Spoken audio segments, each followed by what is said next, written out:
Hey, welcome to iTHINK, the show where I tell you what I think. My name is Q Reyes, and we're going to talk about the Dominican-Haitian conflict and what's going on there. If you don't know, Dominicans are deporting Haitians, and you need to stop because you don't know. You don't know the history. You don't know what's going on in that island. You really don't understand why it's happening. So stop with your Facebook posts condemning, and you don't know the real history. So until you go back and you look at why this is happening, then you need to refrain from any kind of opinion. That's my opinion. And also, we're going to talk about Puerto Rico going broke. Who knew? Everybody knew for a long time that Puerto Rico was going broke. Okay, that's not anything new. It's not a surprise.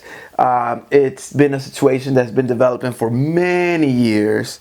So the fact that it's coming to light now and people want to post it on Facebook and whatever, it's like, that's just shut up, because you don't know what's really going on there. What's the political move behind all this bankruptcy Puerto Rico thing happening right amongst a new election coming up. So you need to understand a lot of things before you make a decision about what's really going on. But before all of that, I want to talk about Donald Trump. And everybody's talking about Donald Trump, but I want to not talk about Donald Trump. I want to talk about people that talk about Donald Trump. Y'all need to shut up. Donald Trump has been talking reckless for many years, and no one stepped up to him. No one's ever called him out on anything. But now, since people are the media is coming after him and they want to bring him down, and they are bringing him down, then now every actor, every celebrity, every Latino wannabe activist is out there talking mess when they never stood up when the time was right to say, yo, Donald Trump, you racist. No one ever said that till now. So all these celebrities and actors that want to speak out, shut up and stop using publicity because you have no backbone. Everybody was taking Donald Trump's money, and everybody was doing his shows and Miss Universe and all of this, and no one said anything about the way he is. But now that the dog is down, everybody want to join and kick him. But let's go back to this Dominican-Haitian conflict. See, understand this. Hispaniola en español, is the island where Haiti is one side and the Dominican Republic is over here on the eastern side. So it's divided, and Haiti was a French colony, and the Dominican Republic was, that side of the island was a Spaniard colony from Spain. So there's always been that conflict there from two countries that were the dominating forces in these two areas of the same island. Also, it's an island where Christopher Columbus first stepped foot in America. It's like historic. There's so much history in that island. It's crazy. And a lot of people don't understand that it's not all good history. This is the place where they brought the slaves into America first. This was a distribution center for a lot of the slavery in the United States and South America, all of that. They brought them there, and then they were distributed. It was almost like a shipping and handling center right there. So you had these slaves that came from different tribes. They already had conflicts, not because of slavery, but because their tribes might have been at war when they got picked up and brought over here. So now they're putting all these slaves into this island that don't speak the same language. They don't know each other. They're strangers for all they know. They put them in the same island. So on top of this island, on top of bringing all these slaves there, and already that they didn't get along, they brought too many slaves. So what happened? The slaves revolted, and the slaves kicked the forces that be out of there. Well, in theory, but all of the racism stayed behind. So a lot of the light-skinned people, a lot of the people that were mixed, a lot of people that were still white, they were still in control of the lands, and technically, and they were also in control of the politics. So this created even more conflict, because now you have slavery, you have racism, you have tribal conflicts, you had geographical conflicts, you had countries fighting over this island. A lot of countries went in trying to get a hold of it because it was a very strategic piece of real estate in the Caribbean. So that's a bomb. That's a time bomb. So a lot of things happen. You need to just look it up because this is the rich culture. It's so much in that little island, so much that it's hard to explain in this little video. So basically, about 1844, Dominican Republic claimed their independence from Haiti. Yes, Haiti was in charge of the whole island. They took over the island, and don't think that the Haitians were nice. The Haitians, I mean, to rule that kind of a geographical place, you need to have a strong hand. So they weren't really necessarily the nicest people to, for example, the Dominican people. The Dominicans felt they were oppressed. And they saw the Haitians as oppressors at the time. So they claimed their independence in 1844, and that was supposedly it. You know, okay, well, we're independent and all of that. They claimed their independence from Haiti, by the way, not from anywhere else. Then a lot of conflicts still happening, and the cultures were different. In 1937, around there, this happened through a period of time where Trujillo, which was one of the governors or presidents of the Dominican Republic, ordered all these border cleanups, and then they started killing Haitians at the border, and it was a slaughter. It was horrible. I'm talking about thousands, 20,000, 25,000 Haitians died right there at the border by orders of Trujillo, who was the representative for the Dominican Republic. So you can see how that didn't set very well with the Haitians. And a lot of that's just a few examples of the conflicts that have been going on back and forth between the nations. See, people think that Dominicans are being wrong, but really when Haitians go over to the Dominican Republic, they're not treated well. The Dominican Republic is already a third world country, so they almost get treated like a seventh world country, like the Haitians when they come over there. And it's really sad, and it's unfortunate, and it shouldn't be happening. It's the same thing that America does with when people from Latin America come into this country, you know, and they want to, at least here, people have rights, and they have basic human rights where they're not being mistreated. Over there, people get treated, as Haitians in particular, get treated pretty bad, and especially dark-skinned Haitians get treated pretty bad. Actually, race is very different over there. It's not about necessarily about being black. It's about, you know, that cultural stigma that comes from being the darker skin, because a lot of people are dark skinned, but there's ranges all the way, you know, to white Dominicans and Haitians, all the way to black Dominicans and Haitians. And it's a spectrum, and that was built into the island. You got to understand that was built into the politics, because if people are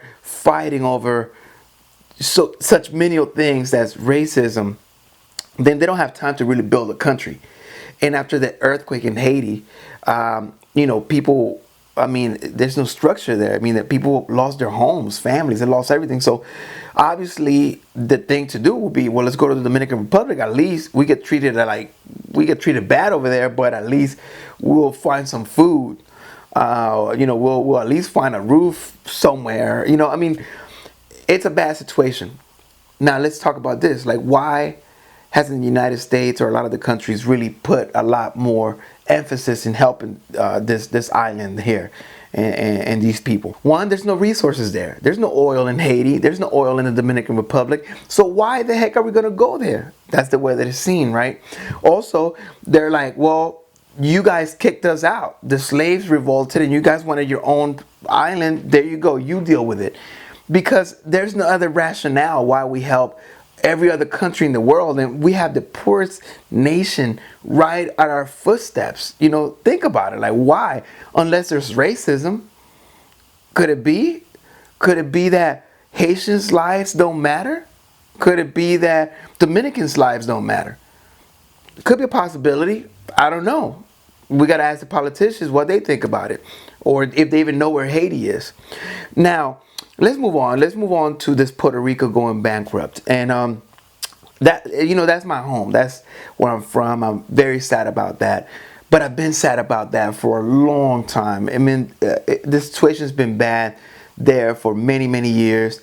And I think now that the election is coming up, all these issues are rising. But you really have to look at why has this problem been ignored for so long. And it comes down to, the politics in Puerto Rico are horrendous. The politicians, they politicians, they just it's just a horrible job. It shouldn't be a job. I think, in my opinion, politicians shouldn't get paid. Politicians, if you really want to help your country, then you do it for free. And if you want to make money because you have a family, then don't be a politician. I think politicians shouldn't get paid for being politicians. I think politicians should do it because they want to do it. It's a sacrifice. You're sacrificing for your country. And if you're not willing to do that, then you're not the right man for the job because you're open to be corrupt. Bottom line is this: people are fed up in Puerto Rico. It's been a mess for a long time. There's no jobs. We don't really have a real product that we can export and make money out of it. Our product is really United States giving us money. That's our main source of income. And when you become so dependent on someone else, then you really you really have no soul. You lost who you really are. And there's a big debate in Puerto Rico about, okay, should we become a state? Should we become independent? Should we stay as we are? In every election, Puerto Ricans of voting age can decide whether to become a state, remain a commonwealth, or become independent. And it's never really changing. It's always kind of the same people want it to be independent, which is minority. Most people want it to stay a commonwealth, and then there's other people that want to become a state. And the answer really is it's a very difficult one because they each come with their pros and cons. But the way I see becoming independent is like, look at the example around us. Look at the Dominican Republic. They're independent. Look at Haiti. They're independent. Look at Cuba. Well, they're communists, but they also been abandoned by the world around them. Finally, we're opening up the relations with Cuba, but that doesn't guarantee that they're going to be in a better place anytime soon. So becoming independent means that we just join those nations in that struggle. And that's really, to me, that's not really the answer at this point. But also, becoming a state comes with a lot of strings attached. Puerto Rico has its own culture, and Puerto Rico is its own thing. And becoming a state means that we're gonna lose a lot of that because now we have to assimilate to this nation, which in a way we already have given up a lot of our own heritage in order to be part of this country. And I don't think anybody is upset about that. I think we've gained a lot, and we lost a lot, but we gained a lot as well.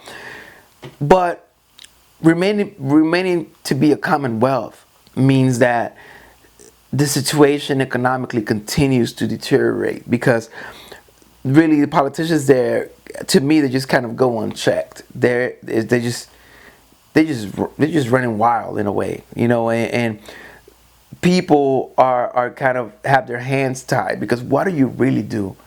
What do you do when your government is corrupt? What do you do? I mean, what is there for you to do? I mean, do you speak up and not change anything? Do you what do you do? There's nothing you can do. You just well, in theory, there's nothing you can do because you just kind of sit there and you watch the injustice takes place over and over again everywhere in this country, in the United States. There's injustice everywhere. But it doesn't matter if you don't like it. It doesn't matter if you post on Facebook about all the things that are wrong in this country. It doesn't change a thing. And the fact that people believe that your vote can actually change things, you really living in la la land. I think that voting is in a way the trick to making you think that you have any kind of say on anything. You don't have any say on anything. You don't have a say on your local school board, let alone the United States government. So be realistic with your expectations of change. And trust me, it doesn't matter how much you want change. The change that happens is the change that is allowed to happen. Gay marriage is happening because that was allowed to happen. If it wasn't allowed to happen, it wouldn't happen. It doesn't matter if you like it or not. It wasn't allowed to happen for many years. So now it's allowed to happen. You see how that works? It has nothing to do with you. It has to do with what's allowed and what's not. And you have nothing to do with, your opinion has nothing to do with what's allowed and what's not. And just like a lot of things in this country, like healthcare or whatever. Now people think, oh well, now we have access to healthcare. It's like, come on, man, people can't afford healthcare. Like, it doesn't matter if you make it accessible when people don't have a job to pay for it. And now when they have a job, they gotta pay this outrageous money to have healthcare that's really not adequate anyway.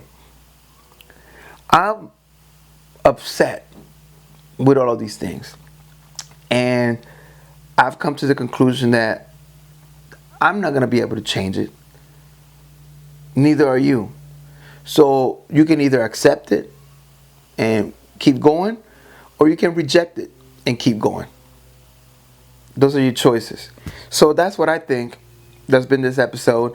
And this is as much as I can do as far as contributing to what's going on out there. This is as far as I can take it. And everyone else, you can think you're making a difference, but bottom line, you just staying busy, because you're not making a difference, and your opinion does not matter. That's bottom line. And go ahead and write an open letter to Congress if you want. See how far that takes you.